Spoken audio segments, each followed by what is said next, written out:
آج کی اس نشست میں ہم بات کریں گے حضرت حمزہ اور حضرت عمر فاروق رضی اللہ تعالیٰ عنہ کا اسلام قبول کرنا۔ بسم اللہ الرحمن الرحیم، اللہم صلی علی محمد وآل محمد وعطرتہ بعدد کل معلوم لک۔ السلام علیکم ناظرین، سیرت النبی صلی اللہ علیہ وآلہ وسلم کی 15ویں نشست میں خوش آمدید۔ مکہ کی فضا ظلم و جور کے ان سیاہ بادلوں سے گھمبیر تھی کہ اچانک ایک بجلی چمکی اور مقہوروں کا راستہ روشن ہو گیا، یعنی حضرت حمزہ رضی اللہ تعالیٰ عنہ مسلمان ہو گئے۔ ان کے اسلام لانے کا سبب یہ ہے کہ ایک روز ابو جہل کوہ صفا کے نزدیک رسول اللہ صلی اللہ علیہ وآلہ وسلم کے پاس سے گزرا تو آپ کو ایذا پہنچائی اور سخت سست کہا۔ رسول اللہ صلی اللہ علیہ وآلہ وسلم خاموش رہے اور کچھ بھی نہ کہا، لیکن اس کے بعد اس نے آپ صلی اللہ علیہ وآلہ وسلم کے سر پر ایک پتھر دے مارا، نعوذ باللہ، جس سے ایسی چوٹ آئی کہ خون بہہ نکلا۔ پھر وہ خانہ کعبہ کے پاس قریش کی مجلس میں جا بیٹھا۔ عبداللہ بن جدعان کی ایک لونڈی کوہ صفا پر واقع اپنے مکان سے یہ سارا منظر دیکھ رہی تھی۔ حضرت حمزہ رضی اللہ تعالیٰ عنہ کمان حمائل کیے شکار سے واپس تشریف لائے تو اس نے ان سے ابو جہل کی ساری حرکت کہہ سنائی۔ حضرت حمزہ غصے سے بھڑک اٹھے۔ یہ قریش کے سب سے طاقتور اور مضبوط جوان تھے۔ ماجرا سن کر کہیں ایک لمحہ رکے بغیر دوڑتے ہوئے یہ تہیہ کیے ہوئے آئے کہ جو ہی ابو جہل کا سامنا ہوگا اس کی مرمت کر دیں گے۔ چنانچہ مسجد حرام میں داخل ہو کر سیدھے اس کے سر پر جا کھڑے ہوئے اور بولے، او سرین پر خوشبو لگانے والے بزدل، تو میرے بھتیجے کو گالی دیتا ہے، حالانکہ میں بھی اسی کے دین پر ہوں۔ اس کے بعد کمان سے اس زور کی مار ماری کہ اس کے سر پر بدترین قسم کا زخم آ گیا۔ اس پر ابو جہل کے قبیلے بنو مخزوم اور حضرت حمزہ کے قبیلے بنو ہاشم کے لوگ ایک دوسرے کے خلاف بھڑک اٹھے، لیکن ابو جہل نے یہ کہہ کر انہیں خاموش کر دیا کہ ابو امارہ کو جانے دو، میں نے واقعی اس کے بھتیجے کو بہت بری گالی دی تھی۔ ابتداً حضرت حمزہ رضی اللہ تعالیٰ عنہ کا اسلام محض اس حمیت کے طور پر تھا کہ ان کے عزیز کی توہین کیوں کی گئی، لیکن پھر اللہ تعالیٰ کی عطا ہوئی اور ان کا سینہ کھول دیا گیا اور انہوں نے اسلام کا کڑا مضبوطی سے تھام لیا اور مسلمانوں نے ان کی وجہ سے بڑی عزت و قوت محسوس کی۔ حضرت عمر رضی اللہ تعالیٰ عنہ کا قبول اسلام۔ ظلم و طغیان کے سیاہ بادلوں کے اسی گھمبیر فضا میں ایک اور برق تاباں کا جلوہ نمودار ہوا جس کی چمک پہلے سے زیادہ خیرہ کن تھی، یعنی حضرت عمر رضی اللہ تعالیٰ عنہ مسلمان ہو گئے۔ ان کے اسلام لانے کا واقع وہ حضرت حمزہ کے صرف 3 دن بعد مسلمان ہوئے تھے اور نبی صلی اللہ علیہ وآلہ وسلم نے ان کے اسلام لانے کے لیے دعا کی تھی۔ چنانچہ امام ترمذی نے ابن عمر سے روایت کی ہے اور اسے صحیح بھی قرار دیا ہے۔ اسی طرح طبرانی نے حضرت ابن مسعود اور حضرت انس سے روایت کی ہے کہ نبی کریم صلی اللہ علیہ وآلہ وسلم نے فرمایا، اے اللہ، عمر بن خطاب اور ابو جہل بن حشام میں سے جو شخص تیرے نزدیک زیادہ محبوب ہے اس کے ذریعے سے اسلام کو قوت پہنچا۔ اللہ نے یہ دعا قبول فرمائی اور حضرت عمر رضی اللہ تعالیٰ عنہ مسلمان ہو گئے۔ اللہ کے نزدیک ان دونوں میں زیادہ محبوب حضرت عمر رضی اللہ تعالیٰ عنہ تھے۔ حضرت عمر رضی اللہ تعالیٰ عنہ اپنی تند مزاجی اور سخت خوئی کے لیے مشہور تھے۔ مسلمانوں نے طویل عرصے تک ان کے ہاتھوں طرح طرح کی سختیاں جھیلی تھی۔ ایسا معلوم ہوتا تھا کہ ان میں متضاد قسم کے جذبات باہم دست و گریباں تھے۔ چنانچہ ایک طرف تو وہ آباء و اجداد کی ایجاد کردہ رسموں کا بڑا احترام کرتے تھے اور بلا نوشی اور لہو و لعب کے دلدادہ تھے، لیکن دوسری طرف وہ ایمان و عقیدے کی راہ میں مسلمانوں کی پختگی اور مصائب کے سلسلے میں ان کی قوت برداشت کو خوشگوار حیرت و پسندیدگی کی نگاہ سے دیکھتے تھے۔ پھر ان کے اندر کسی بھی عقل مند آدمی کی طرح شکوک و شبہات کا ایک سلسلہ تھا جو رہ رہ کر ابھرتا تھا کہ اسلام جس بات کی دعوت دے رہا ہے غالباً وہی زیادہ برتر اور پاکیزہ ہے، اس لیے ان کی کیفیت دم میں ماشا اور دم میں تولا کسی تھی کہ ابھی بھڑکے اور ابھی ڈھیلے پڑ گئے۔ حضرت عمر رضی اللہ تعالیٰ عنہ کے اسلام لانے کے متعلق تمام روایات کا خلاصہ یہ ہے کہ ایک دفعہ انہیں گھر سے باہر رات گزارنی پڑی۔ وہ حرم تشریف لائے اور خانہ کعبہ کے پردے میں گھس گئے۔ اس وقت نبی صلی اللہ علیہ وآلہ وسلم نماز پڑھ رہے تھے اور سورہ الحاقہ کی تلاوت فرما رہے تھے۔ حضرت عمر رضی اللہ تعالیٰ عنہ قرآن سننے لگے اور اس کی تالیف پر حیرت زدہ رہ گئے۔ ان کا بیان ہے کہ میں نے اپنے جی میں کہا، خدا کی قسم یہ تو شاعر ہے، جیسا کہ قریش کہتے ہیں، لیکن اتنے میں آپ نے یہ آیت تلاوت فرمائی، انہو لقول رسول کریم وما ہوا بقول شاعر قلیلا ما تؤمنون۔ یہ ایک بزرگ رسول کا قول ہے، یہ کسی شاعر کا قول نہیں، تم لوگ کم ہی ایمان لاتے ہو۔ حضرت عمر رضی اللہ تعالیٰ عنہ کہتے ہیں کہ میں نے اپنے جی میں کہا، اوہو یہ تو کاہن ہے، نعوذ باللہ، لیکن اتنے میں آپ نے یہ آیت تلاوت فرمائی، ولا بقول کاہن قلیلا ما تذکرون تنزیل من رب العالمین۔ یہ کسی کاہن کا قول بھی نہیں، تم لوگ کم ہی نصیحت قبول کرتے ہو، یہ اللہ رب العالمین کی طرف سے نازل کیا گیا ہے۔ حضرت عمر رضی اللہ تعالیٰ عنہ کا بیان ہے کہ اس وقت میرے دل میں اسلام جاگزیں ہو گیا۔ یہ پہلا موقع تھا کہ حضرت عمر رضی اللہ تعالیٰ عنہ کے دل میں اسلام کا بیج پڑا، لیکن ابھی ان کے اندر جاہلی جذبات، تقلیدی عصبیت اور آباء و اجداد کے دین کی عظمت کے احساس کا چھلکا اتنا مضبوط تھا کہ نہاں خانہ دل کے اندر مچلنے والی حقیقت کے مغز پر غالب آ رہا تھا۔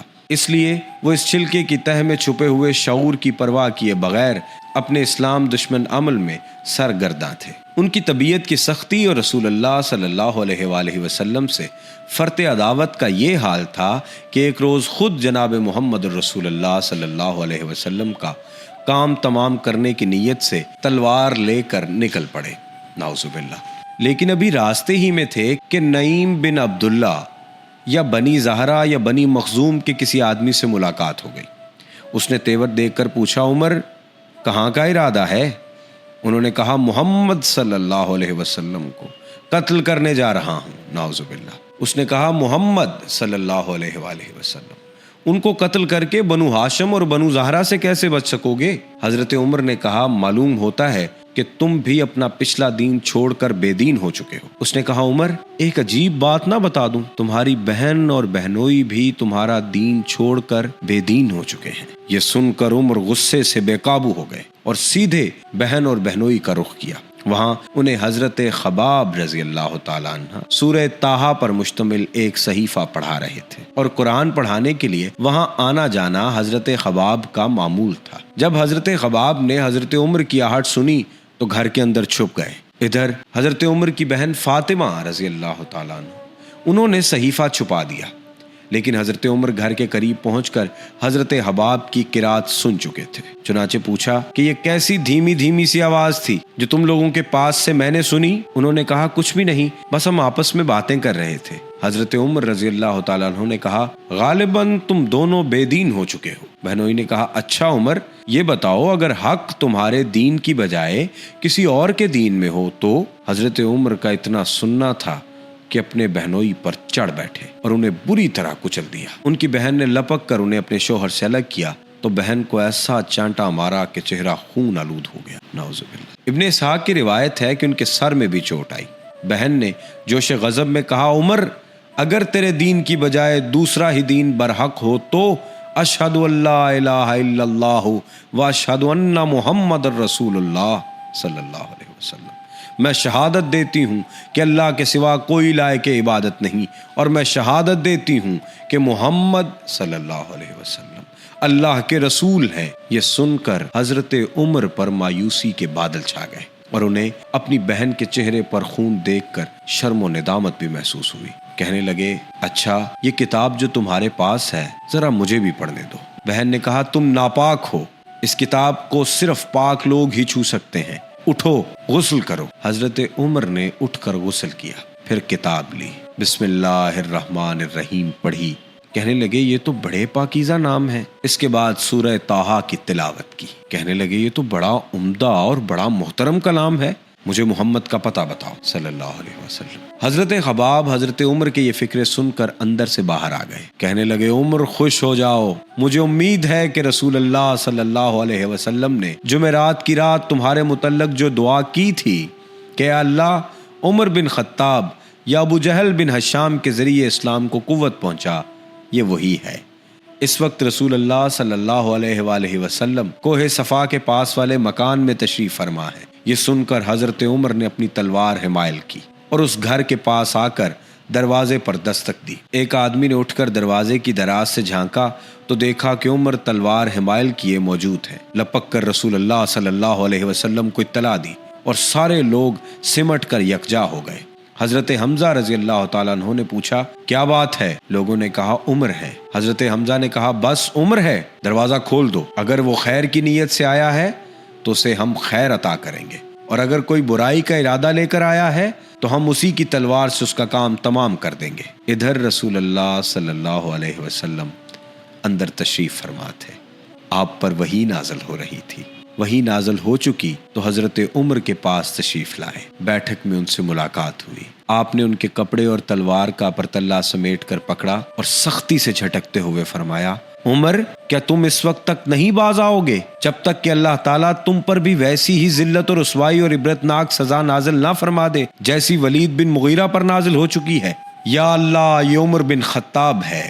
یا اللہ، اسلام کو عمر بن خطاب کے ذریعے قوت و عزت عطا فرما۔ آپ کے اس ارشاد کے بعد حضرت عمر رضی اللہ تعالیٰ عنہ نے حلقہ بگوش اسلام کرتے ہوئے کہا اشہد ان لا الہ الا اللہ و انک رسول اللہ صلی اللہ علیہ وسلم، کہ میں گواہی دیتا ہوں کہ یقیناً اللہ کے سوا کوئی لائق عبادت نہیں اور یقیناً آپ اللہ کے رسول ہیں۔ یہ سن کر گھر کے اندر موجود صحابہ نے اس زور سے تکبیر کہی کہ آواز مسجد حرام تک سنائی پڑی۔ معلوم ہے کہ حضرت عمر کی زوراوری کا حال یہ تھا کہ کوئی ان سے مقابلے کی جرت نہ کرتا تھا، اس لیے ان کے مسلمان ہو جانے سے مشرکین میں کوہرام مچ گیا اور انہیں بڑی ذلت و رسوائی محسوس ہوئی۔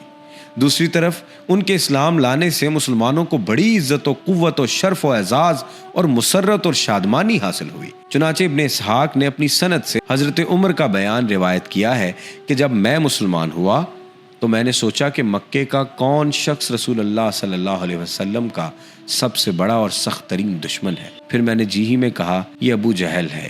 اس کے بعد میں نے اس کے گھر جا کر اس کا دروازہ کھٹکھٹایا۔ وہ باہر آیا اور دیکھ کر بولا اہلاً و سہلاً، خوش آمدید، کیسے آنا ہوا؟ میں نے کہا تمہیں یہ بتانے آیا ہوں کہ میں اللہ اور اس کے رسول محمد پر ایمان لا چکا ہوں صلی اللہ علیہ وسلم، اور جو کچھ وہ لے کر آئے ہیں اس کی تصدیق کر چکا ہوں۔ حضرت عمر کا بیان ہے یہ سنتے ہی اس نے میرے رخ پر دروازہ بند کر لیا اور بولا اللہ تیرا برا کرے اور جو کچھ تو لے کر آیا ہے اس کا بھی برا کرے، نعوذ باللہ۔ امام ابن جوزی نے حضرت عمر رضی اللہ تعالیٰ عنہ سے روایت نقل کی ہے کہ جب کوئی شخص مسلمان ہو جاتا تو لوگ اس کے پیچھے پڑ جاتے، اسے زد و کوب کرتے، وہ بھی انہیں مارتا۔ اس لیے جب میں مسلمان ہوا تو اپنے ماموں عاصی بن ہاشم کے پاس گیا اور اسے خبر دی۔ وہ گھر کے اندر گھس گیا، پھر قریش کے ایک بڑے آدمی کے پاس گیا، شاید ابو جہل کی طرف اشارہ ہے، اور اسے خبر دی۔ وہ بھی گھر کے اندر گھس گیا۔ ابن حشام اور ابن جوزی کا بیان ہے کہ حضرت عمر رضی اللہ تعالیٰ عنہ مسلمان ہوئے تو جمیل بن معمر کے پاس گئے۔ یہ شخص کسی بات کا ڈھول پیٹنے میں پورے قریش کے اندر سب سے زیادہ ممتاز تھا۔ حضرت عمر نے اسے بتایا کہ وہ مسلمان ہو گئے ہیں۔ اس نے سنتے ہی نہایت بلند آواز سے چیخ کر کہا کہ خطاب کا بیٹا بے دین ہو گیا، نعوذ باللہ۔ حضرت عمر اس کے پیچھے ہی تھے، بولے یہ جھوٹ کہتا ہے، میں مسلمان ہو گیا ہوں۔